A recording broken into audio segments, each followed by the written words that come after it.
Imagine stepping into the sheer energy of Kolkata on a really hot August day. The air's thick, flags everywhere, slogans. Just pulls you right into this big conversation about where the region's heading. We were recently looking closely at the whole discourse that kicked off after Prime Minister Modi's rally. It was at the Dum Dum Central Jail Maidan, August 22nd, 2025. And it wasn't just, politics as usual. It felt like a real window into West Bengal itself, touching on things that frankly matter way beyond just that state. So today, we're going to do a deep dive into what came up that day.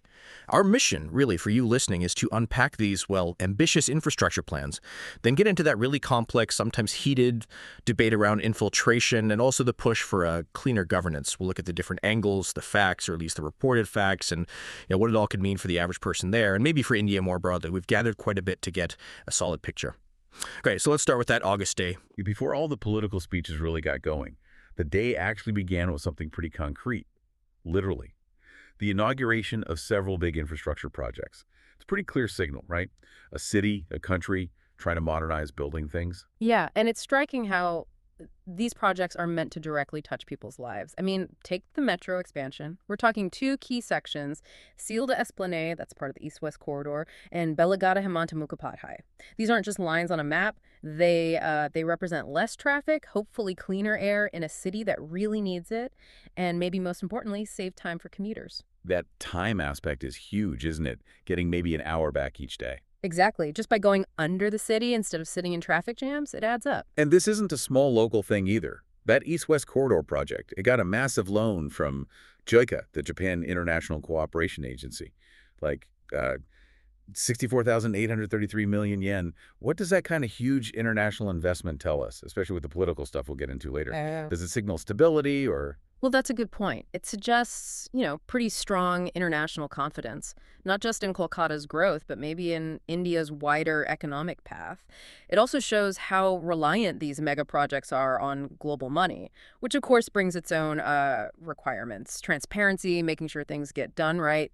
These projects are definitely part of a bigger global picture. Right. Global finance, local impact. And speaking of impact, there was also the Noapar Jai Hind section opening. That's the Biman Bandar line, right? Yeah. Directly to the airport. Yeah, a game changer for anyone who's ever, sweated getting through Kolkata traffic to catch a flight. I can imagine. It's more than convenience. It's probably preventing a lot of stress and missed planes. For sure. And it wasn't just the metro. There's also the new 6-lane elevated Kona Expressway that's designed to tackle the bottlenecks on the outskirts. So yes, faster trips for families, but also, crucially, easier for trucks carrying goods. That affects the whole economy, the supply chains.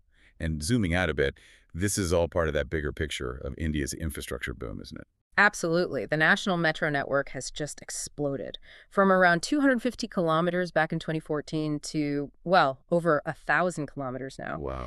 And Kolkata's contribution here is significant. 14 kilometers of new lines, 7 new stations just in this recent phase. So the idea behind it all, beyond just the concrete, is this ease of living concept. Exactly. That's the phrase being used. Ease of living, creating jobs, boosting the economy. And an area like Dum Dum, with the airport and industry nearby, it's really set up to become a major business hub now. Okay, so that's the development side.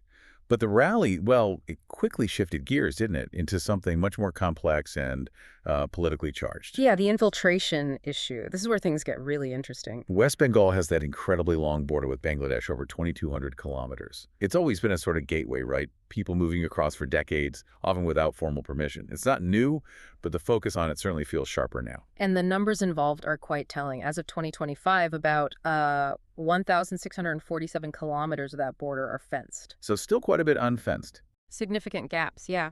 Especially in the riverine areas, like along the Ikamadi and Raymangal rivers, just really hard to patrol effectively. Plus, you have tricky terrain, problems acquiring land for more fencing. It all adds up to a porous border. And there are figures on actual crossings. Well, between January 2023 and July 2025, the official reports mention nearly 4,000 cases of illegal infiltration just in West Bengal. That sounds like a lot. It is. And these aren't just numbers. They translate into real pressure on local resources, schools, healthcare, land, and of course, security concerns. It's like a slow, steady pressure building up in certain areas. And Prime Minister Modi at the rally, he framed this very directly, didn't he? Oh, absolutely. He called it a social problem that's actively changing the demography of the state. He made specific allegations to infiltrators snatching land from farmers and tribals, putting pressure on jobs, on infrastructure. And he pointed fingers politically. Directly at the ruling Trinamool Congress, the TMC, accused them of promoting infiltration to win votes. He used the term appeasement politics. Strong words. And what was his proposed solution? It was very direct. He told the crowd, "Your one vote can solve this problem. Vote once, they will all run away." Wow. Yeah.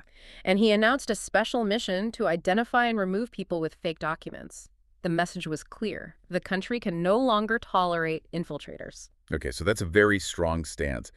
How did the TMC respond? Because, I mean, border security is technically a central government responsibility, right? Yeah. Through the BSF. Exactly. And the TMC hit back hard and fast, mostly on social media. They put the blame squarely on the central government and the Home Minister, since they control the border security force. So accusing the center of failing to secure the border. Precisely. They called the BJP's narrative blame-shifting, incompetence, and hypocrisy. So it's that classic political ping pong you mentioned earlier. Pretty much. The state government says the center isn't doing its job policing the border, and the center says the state government's policies are encouraging people to settle once they cross. It's a deeply political deadlock. And the rally didn't just focus on the border, did it? There was a lot about governance within West Bengal, too. No, definitely not. Modi was very critical of the state government on other fronts. He basically said corruption and crime were the hallmarks of the current administration. Does he give examples? He did.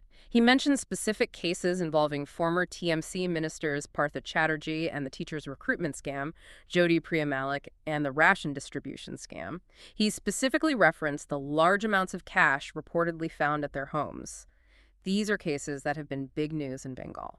Okay, so linking specific alleged corruption cases to the broader theme of poor governance. Right, and framing it as a barrier to development, saying, as long as there is a Trinamool government in Bengal, development will remain stagnant. And this connects to that legislative move happening around the same time, the constitutional amendment. Exactly. It's a crucial piece of context. The Constitution, 130th Amendment Bill, 2025, it was introduced in Parliament just days before the rally. And the goal of that bill is? Essentially, it aims to stop high-ranking officials, PMs, chief ministers, other ministers from continuing in office if they face serious legal trouble. So what kind of trouble are we talking about? It amends specific Articles 75, 164, and 239 AA. These basically cover how ministers are appointed and hold office at the center, state, and in Delhi's case. Right, the core rules for ministers. Yeah. So the amendment says if such an official is convicted and sentenced to 2 years or more in prison, or even if they're held in custody for 30 days or more while on trial for serious offenses, they'd have to step down. So no running the government from jail, basically. That was Modi's line, exactly. He called it an insult to the Constitution. The underlying idea is about integrity in public office. But this bill wasn't universally welcomed, I take it. Oh, definitely not. It's controversial. Supporters, like the BJP, frame it as a vital step for clean governance. But opponents, including the TMC and others like the BSP, they argue it's a tool that could be misused. Misused how? To target political rivals, essentially. They worry it could make it easier to sideline opposition leaders using, potentially politically motivated legal cases. And Modi addressed this opposition at the rally. He did, though maybe indirectly. He talked about how many chief ministers, even after being jailed, have run governments from prison.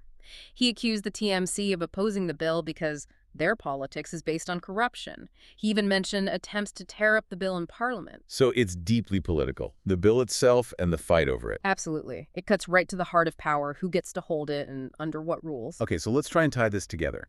What does all this, the infrastructure, the border debate, the governance fights, what does it mean for you, the listener, trying to make sense of it all? Well, at its core, a lot of this boils down to accountability, right? Who's responsible for border security? The BSF, run by the center, reports progress, but everyone acknowledges the challenges, those river gaps, smuggling, even worries about radicalization in some border districts. It's messy. And the human cost. You mentioned pushback policies. Yeah, that's the other side. Security measures can leave people in limbo. Rights groups estimate huge numbers, maybe 20 to 30 lakh people, that's 2 to 3 million living near the border, could be impacted by stricter enforcement or changes in status. So it raises that really difficult question. Yeah. How do you balance national security with the the human reality for communities that live right there, often with ties across the border. It's a very delicate balancing act, and it risks alienating people if it's not handled carefully, especially given the history of the region. And economically. The argument is often that infiltration strains resources. Right. That's definitely the dominant narrative. More people competing for jobs, services, land, especially in a state where unemployment is already a bit high, around 6–7%. But is it that simple? Well, no. That's the nuance. We also know migrants, documented or not, often fill essential labor needs. Think agriculture, construction, jobs locals might not want. So while the political talk focuses on the strain, the actual economy might rely on this labor. It seems that way, yeah. There's a dependency, even if it's politically difficult to talk about.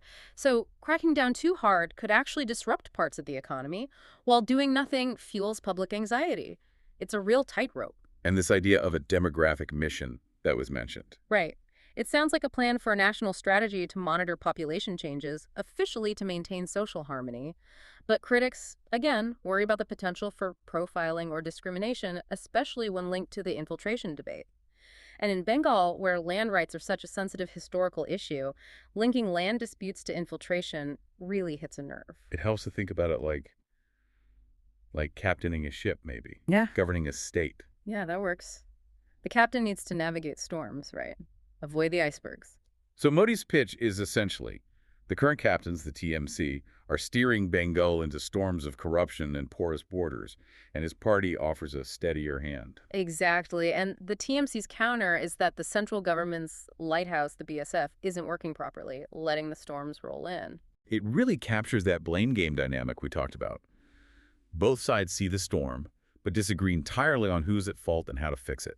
Precisely. And politically, this rally setting these themes, it feels very strategic looking ahead to the next state elections, right? 2026 isn't that far off. Absolutely. Making infiltration and corruption the big campaign issues seems like a clear strategy for the BJP to try and regain momentum. And the specific appeals, mentioning the Bhadralaks, invoking Shyama Prasad Mukherjee. Yeah, that's interesting. The Bhadralaks are sort of the traditional educated middle and upper class in Bengal. Appealing to them and bringing in Mukherjee, who's a key figure for the BJP and has Bengali roots, it suggests a long-term effort to connect with Bengali identity and history, trying to reshape the political narrative. So wrapping up, what we've really looked at today is kind of a snapshot, isn't it? West Bengal as a reflection of bigger national issues. Definitely. You've got the drive for modernization clashing, or at least coexisting, with these deep anxieties about borders, identity, and how the state is run. From the excitement over new trains to the worries of villagers near the border, it's clear these debates aren't abstract. They shape people's lives in very real ways. Yeah, it's a story that's still very much unfolding, vibrant, complex, full of twists. And it leaves you wondering, doesn't it? How do you find that balance between security, which everyone wants, and the human side of a border region that's always been connected? And maybe, just maybe, can real solutions come from something other than the heat of political rallies? Is there space for a different kind of dialogue to find ways forward that are sustainable and, fair to everyone involved? That's the question, I suppose.